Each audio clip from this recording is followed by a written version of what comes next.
Hey everyone, welcome back to another gameplay commentary video. In this one, we're going to be going over our first major Smite 2 game. And what we're going to be doing is going over a ranked game that I had with Ares support. And pretty much, I'm just going to be going through it like I do with all the other Smite 1 ones. I'll be explaining my thoughts. And now that Smite 2 24/7 Alpha just got released literally the other day, and Smite Ranked came along with it, everybody's obviously going to be wondering like what's going on in Conquest and how to play and stuff like that. So I'll be trying my best to explain everything that I'm doing as well as like the new additions that they've added to Conquest. So without further ado, let's go ahead and get right into the game. So to start off, it asks you a way to build, and I just choose manual each time. Now, you can only choose one relic in Smite 2. So you guys can pause here, take a look at all the relics. A lot of them may seem familiar, but the best one is by far Sunder. So if you're playing support, and mainly for support, but if you're playing support, go Sunder just about every single time. And the reason why is because Sunder not only does good damage to enemy players, but Sunder is also an objective secure relic now. Which means it's kind of like Hog, I think, like the old Hog, which means that you can invade, and you'll be seeing me invade during this game, but you can invade enemy camps and actually secure them, and it's also really good against objectives. So Sunder has 400 base true damage, and it scales 25 per level, and when you hit level 10, it caps out at 1,000. So it pretty much goes up to 1,000 damage, which is insane. So you can also secure things like Gold Fury, Fire Giant, any of those kinds of objectives you can secure with Sunder. So it's pretty much like having like a Vulcan on your team or like a Kukulkan on your team, someone that has like some mage that has like a one-hit ability. That's pretty much what Sunder is going to do. It's going to be able to secure objectives for you. So that's the really, really big part. And we'll also just kind of skip ahead a little bit just because there's a lot of downtime. So I'll put us right to the buffs. Okay, so what I pretty much mentioned before is that there are a few ways to start, but I want to invade. Now, I actually don't want my soul over here, and there's no way to like tell her that. So she kind of follows me over here. But the way I want to start the fights, at least in my opinion for right now, is that I want to invade with Sunder and take their purple. And I either want my soul or my ADC in this case to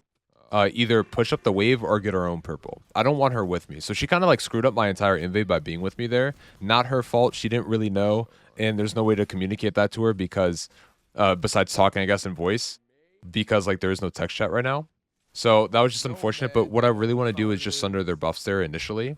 And if the enemy support doesn't have it, then you're going to get it every single time, because remember, it's 400 base plus 25 per level. So you're going to get it every single time. Now, we do get wave prio, and I do think Soul's a really good character right now, by the way. Ares Soul, I think, is one of the best dual lanes. I'll go more over that in a second, but we go ahead and go over to their purple. They get distracted on my Soul, and just look at that Sundering. Like, look how much damage it did. That thing was at like 400, 350 HP, and I just killed it immediately. So we come back over here, get two really nice chains, end up killing the Bacchus. I believe we killed a Neath too. Yeah, we end up getting the Neath with our flames, which is huge. So not only did they lose out Prio on first wave, they lost their purple buff, and we just double killed them. So if this was like a comp game, like both teams would be saying like, okay, just restart, or the team that's losing would just be like, okay, restart. Like you know, this game's kind of over right now. This was a comp match, but of course it's ranked, so we're not going to be doing that, right?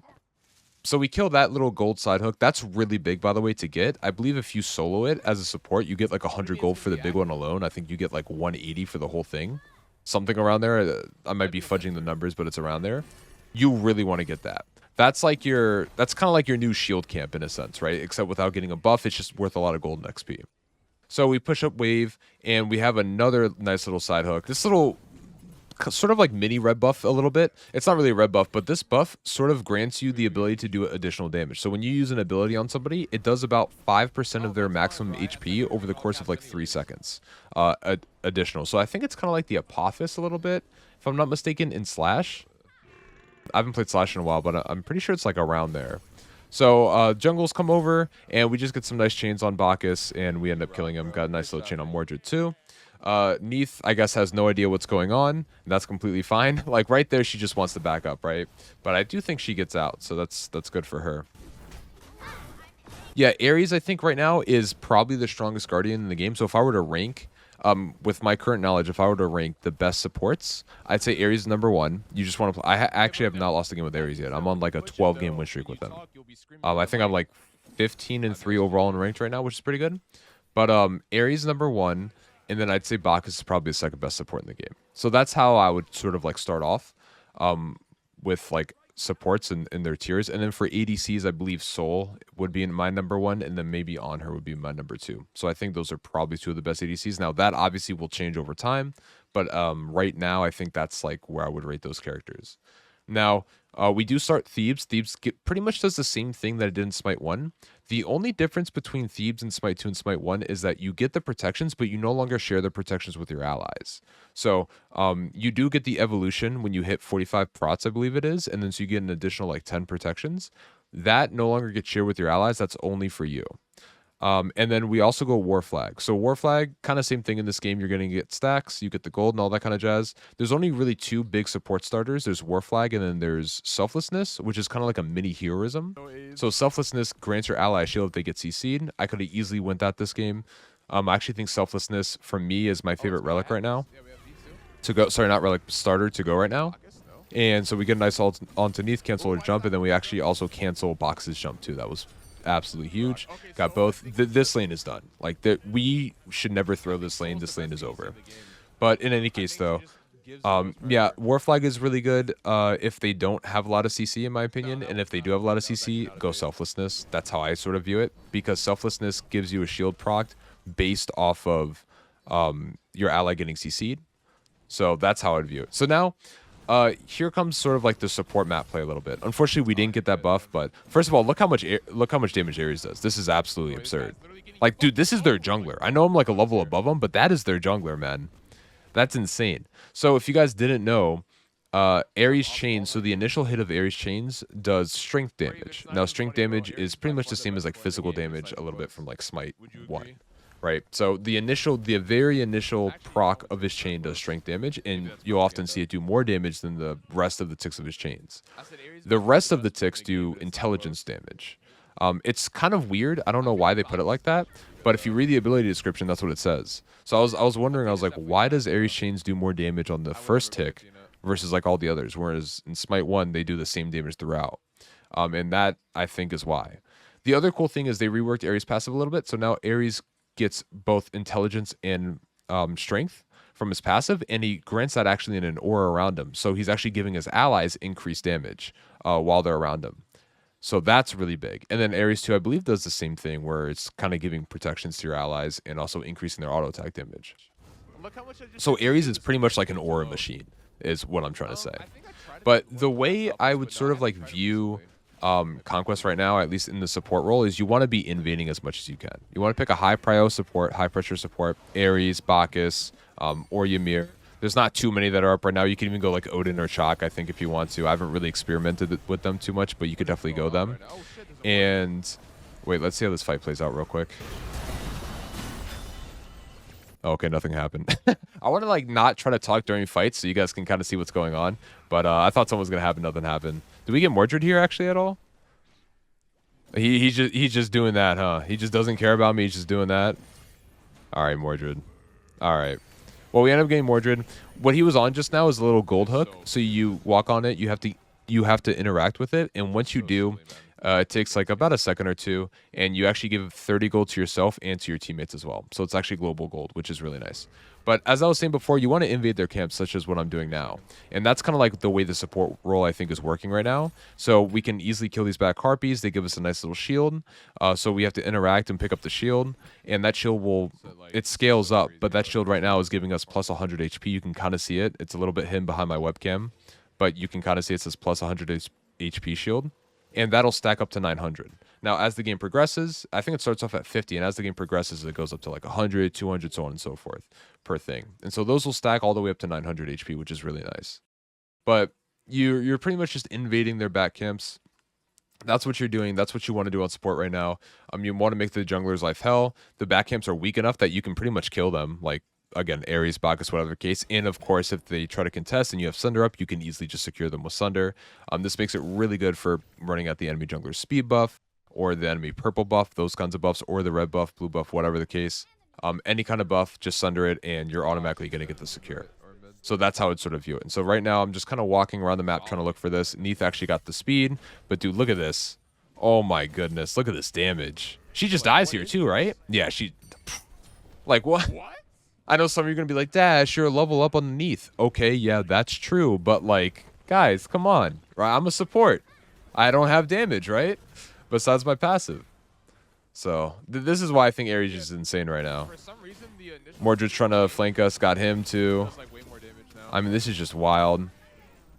So Ares ult, which is nice, no longer slows you while you're ulting. In fact, I think you even get like a bit of a speed boost. I could be wrong about that, but that's what it feels like. So you can actually pull people in. They get stunned for a second, but I think there's like a little bug right now with Ares that like they're not really getting stunned. It's kind of weird, but they're not really getting stunned as much, more as frequent as they should. So here we're doing Gold Fury, and remember, I'm confident to do the Gold Fury now. Actually, that's a lie. I think we leave. Or we can't do this, or I can't do this yet. Or are we doing it? Wait, I have. Yeah, okay, so we do it. I'm confident because I have Sunder, so Sunder's my secure. Just Sunder the Gold Fury. Dashboard has destroyed the Gold Fury, right? Like, you're going to do this for every single objective. If you are a support, you build Sunder, and it allows you to go in, steal objectives, and out-secure a lot of the enemies. That's kind of like what I'm trying to say right now. So this item I just got is called Eye of Providence. And what this does is it pretty much just puts a sentry ward on the map. I think the ward is a bit bigger than normal wards. I could be wrong about that, but it kind of looks like it is. It puts a sentry ward on the map, so it's pretty much like a free sentry every 60 seconds. So it's kind of like Bracer in a sense from that perspective, from Smite 1. But I actually like this item a lot. I wouldn't go it every game. I just like it because it has good stats. It's got good tanky stats. I believe it's like around 30 each prot. It's got like 100, or it's got like 300 HP or whatever. So it makes you pretty tanky, right? And of course, you get like free vision whenever you want. Put it right there next to the Bacchus, and now we got free vision right there. So without any gold cost. So it's pretty nice. I like it. I wouldn't go it every game. You can only have 3 active item slots at a time. And so like for that, taking up an active item slot might be fine in the early game, but you might want to sell it late game if you get to that point. Looks like a fight's breaking out, and this looks like a really spicy ult. Yeah, let's get them in here, pull them back over, get a nice little chain onto Anubis. Missed the chain onto Bacchus, unfortunately, so he's gonna get out. That was really bad, but we had a good ult regardless. And it looks like maybe we like triple frag these guys anyways. Loki blinks in here, combat blink. So if you guys don't know, there's combat blink in the game now, which is super nice. Dude, Athena looked like a speeding bullet there for a second. That was kind of insane. But there's combat blink in the game, which is really cool. So you can kind of like blink even when you're doing stuff. So if you're your mirror ulting, you can blink while you're doing that. You can even blink with Fenrir if you have somebody in Fenrir's mouth. So that's cool. But here's a cool thing we were talking about earlier. We want to hold our interact tool, interact with it. We get 30 gold. Everybody on the team should get 30 gold as well. So it's a nice little global mini objective in a sense. That's not a bait stop. But no, we're just gonna walk around and get their buffs as well, right? So we just want to walk around, keep scouting their buffs, sunder that. Probably didn't have to sunder that, but we're gonna sunder it. And are we blowing this Neath again? Do we kill her? Solo round 2? Nah, we missed the 3rd chain. Unfortunate. Oh well. Right now we just have an absurd amount of pressure on the map. We're up almost 10k gold. So we can kind of do what we want. Support feels a lot more... Like, support already felt really impactful in Smite 1 in the current meta. But in Smite 2, support actually feels like even more impactful. It feels like I can carry even harder, if that makes sense. Not really... Oh, I don't like using the term carry, because support's not really meant to carry games. But it feels like I can do, like, way, way more. And I think the big thing is because of Sunder, right? Like I said before, you can... Even if you're losing the game, if you walk up and secure an objective with Sunder, that turns the game around. Especially if it's a Fire Giant. So, like, that's the really, really big part of it. Now, this next item is the special magic mushroom. I think everybody or most people are familiar with. I've been watching Smite 1. Once we go into that, which we don't have it yet, but once we go into it, the mushroom will give us, if we put it on the ground, we use it as an active, it'll give us and everybody else 5% HP back. Now, it actually doesn't specify if it's max HP or current HP. I think it is max HP. But it'll give everybody 5% HP back per second in like a little burst for 5 seconds, which is really cool. So about 25% total, which is nice. So here's this thing. You guys are probably wondering, well, what am I fighting right now? This is called the Queen Naga. All right, if you remember back to Smite 1, you had these little things on the teleporters. Okay, so this is the Queen. It's a mini objective that kind of walks around the map, and when you kill it, it gives the team global gold and global XP. Now, wait, am I dead? No, we're good, we're good. No way we die here, right? Pull him in. Although, Athena's ulting. We kind of don't want to do that if Athena's ulting, but I think it was a little bit too late. And, yeah, we're dead. That's unfortunate. But, hopefully we can, like... I think Loki actually gets a really good ult here. Yeah, dude, he gets a triple ult. That's insane. That was such a wild ult. By the way, Loki is a fantastic jungler right now. I think he's, like, by far one of the best, if not the best, because most people aren't going Aegis. So I think that's huge. But, did they even kill Mordred here? Yeah, that's wild. That's an F6 for me. But let's go ahead and skip through this death and go back to the next. And we're back to power of editing. So as I was saying, what the Queen Naga does is that when you kill it, it gives you global gold and global XP. That's a really big thing, right? It's an objective on the map. It's kind of like the Gold Fury. On top of giving you that, you pick up you can interact with it and pick up a little buff, and this little buff will, when you fight a jungle boss, it'll spawn 2 little Naga minions that'll help you with the buff. So it's really good for tanking the buff. Or sorry, not the buff, but the jungle boss. So Gold Fury or Fire Giant, you can actually activate on those things. And those minions will actually go up and attack it and also take the aggro. Well, you have to step out, but then they'll take the aggro and actually tank it for you. Now, what's also cool is you can actually use that buff onto towers when you're sieging too. So you can actually spawn those 2 little Naga minions onto the tower and have it tank the tower for you. And you can spawn them, like, I think once every 15 seconds, and the buff lasts for like 120 seconds, 180 seconds, something like that. So it's a long time. So it actually gives you like quite a bit of pressure to do stuff. Yeah, no, I mean, that's like, it's a crazy buff. I think it's actually pretty OP, but make sure you're getting it. Now, it's actually really hard to sort of solo, I guess, if you're a jungler, and you definitely can as support. So you definitely need like a few teammates there to do it. They made it like tanky in that sense, but yeah, for the most part, really good buff. I highly get it. This is what I was talking about earlier. It's called Caustic, and it deals 5% max HP. I don't know if that actually scales or not, but it deals 5% max HP over the course of like 3 seconds. So if you hit them with an ability, so it's really, really good. Happens sometimes. All right, so here there's not really much to do on the map right now, honestly. It's mostly just about farming. We're kind of walking around the map trying to like look for stuff. We got the Naga, we got some of their towers. Gold's still down for a while. This is kind of like my little pet peeve right now with Smite 2 a little bit, is there's not as much play as I want there to be. There are like a lot of camps, there are a lot of different objectives, but there's not as much play as I want there to be right now. So hopefully they add like a Pyromancer in at some point, or a BDK. But for right now, it's not the worst, right? But we're just gonna do this, and yeah, I mean, we just want to keep farming. Keep farming and just doing, putting pressure on their side of the map. We pretty much won this game. We're up 14k. Anybody that knows Smite knows if you're up 14k, it should be a wrap. If you lose the game, that's on you, 100%. But yeah, we're just trying to apply pressure where we can. Trying to look at their buffs, seeing when they're up. Luckily, the shield buff's up, so we're just going to be getting this. And see how I said earlier how the shield kind of increases? So now it says gain a 200 HP shield instead of a 100. So it does increase as the game goes on.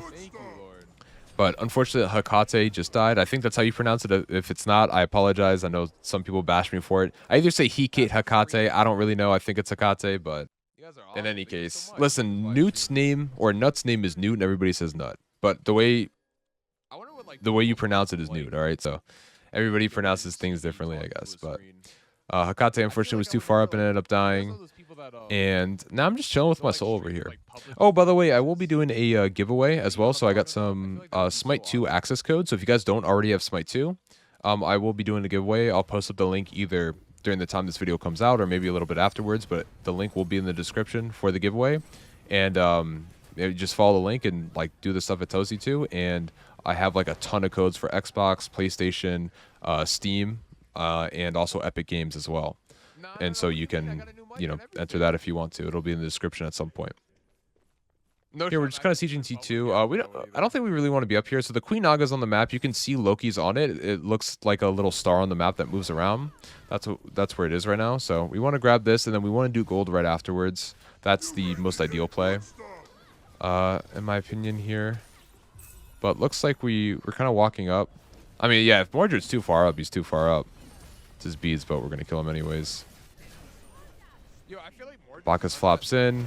There's our little mushroom that we talked about earlier. So that's going to give everybody HP equal to 5% of their... I think it's theirs or something like that. But equal to 5% HP per second. And then putting Bacchus back in. Get some chains on him. This is just super nice so far. I don't want to die. I'm not fully sure exactly what Hecate does right now, but like she does give a lot of shields. She gives some like speed boost. I think she's like kind of like Isha a little bit. She also like teleports enemies like away from you and her, or like puts them where she wants to. It's insane. I actually think Hecate is super strong right now. But luckily we were able to come out on top with that fight. I probably want to back here instead of like doing these. And yeah, I want to back there, I think, initially, just so we can do some Gold Fury. But here I should be upgrading my starter, but I always forget to upgrade my starter. I always forget to upgrade my starter in Smite 2 right now. I don't know why. Binding was a really bad pickup here. So Binding, they actually changed. Before, with Binding, it didn't matter if you hit him with hard CC or soft CC, meaning like soft CC, meaning like slows and stuff like that. You always got the prot shred. Now they changed Binding to where you only get the prot shred if it's hard CC. So I didn't really realize that picking it up. I think I probably read it and just like, you know, crossed my mind, but or it didn't cross my mind, but it's not gonna be good on Ares because Ares only has one hard CC ability. His cripples are not hard CC. His ult is though, right? Because it pulls people in and stuns them. So that's the only one he has. So that's the only time I'm really procking Binding, and of course, like that's just not efficient at all. So Binding was a bad pickup here. I would not suggest going Binding on Ares, at least not right now. It does give good stats though, and honestly, we're so far up that like it doesn't really matter when I buy here. Like we win the game. I could go full damage if I wanted to. It doesn't really matter, but just so you guys can like, you know, help you guys like build smarter and stuff like that. Binding was a bad pickup here just because I can't really proc it. So I'm going to go ahead and pull Anubis in, kill him. Unfortunately, we didn't get the chain reset, so Bacchus gets to live. That's completely fine. And here's Little Mushroom. One thing I do wish is that they changed the color of the mushroom instead of blue to green, right? Because at first I thought it was giving you mana and HP. It just gives you HP, which is fine. I mean, it's still a really good active, but like, if it's just giving you HP, like, why not just make it green? Because, like, at least for me, like, the way I'm looking at it is, like, I kind of think it's giving you mana back because it's blue. You know what I mean? Like, I don't know. Maybe I'm, like, going a little too crazy with it, but, yeah, I do kind of wish they made it green. I think it would be a little bit easier to understand, especially for newer players trying to, like, get into the game. Like, you just match green with HP and blue with mana. That's just kind of what you do. But in any case, though, it's a cool relic. Cool active, at least. And those little blue things on the ground are left over from the tower, by the way. So as you hit towers in Smite 2, they'll drop these little, like, orbs at each, like, I think there's, like, 3 different phases of a tower. And when they do drop the orbs, you can kind of pick them up for additional gold. And they will expire after some period of time, so they don't sit there forever. But you can pick them up for some additional gold. Here, we're going to upgrade our little War Flag starter. I believe it just kind of just does the same thing that it did in Smite 1, where it's like you're just getting extra movement speed and like attack speed and all that kind of stuff from it.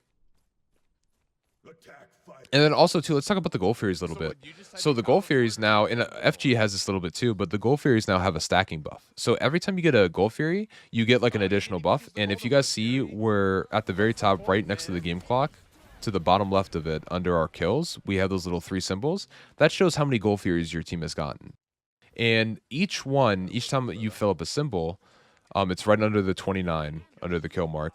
Each time you get a symbol, or each time you get a Gold Fury, it'll give you like a new buff. And I'll talk about that in just 1 second, but let's kill this FG here and let me show you how much Sunder, like, you want to use Sunder for secure, so that's what I'm sort of focused on right here. I'm looking at its HP. The second it gets down to 1,000 or below 1,000, we use Sunder. Right there. Bada bing, bada boom, right? Easy peasy. You want to look at it, make sure it gets to 1,000 because Sunder is doing 1,000 damage to it. So just a tad bit below 1,000 or 1,000 exactly, whatever the case, and you get it. But yeah, so each time you get a Gold Fury, you get a buff, a permanent buff for you and your teammates. So the first Gold Fury, I believe it doubles the speed boost out of base. So when you back and you walk out of base, you're getting a speed boost. It's actually going to double that speed boost, which is nice. The other thing too is that the next one, I believe, makes your minions, like, gives you an aura around minions. So when you're next to minions, it gives them like more damage and defense, I think it is. So it's kind of like Oni minions, I think. And then the third one, the third Gold Fury actually allows you to do more damage to structures. It's like 25% more. And if you're next to structures, like your structures are tankier or something like that. So it's really, really cool.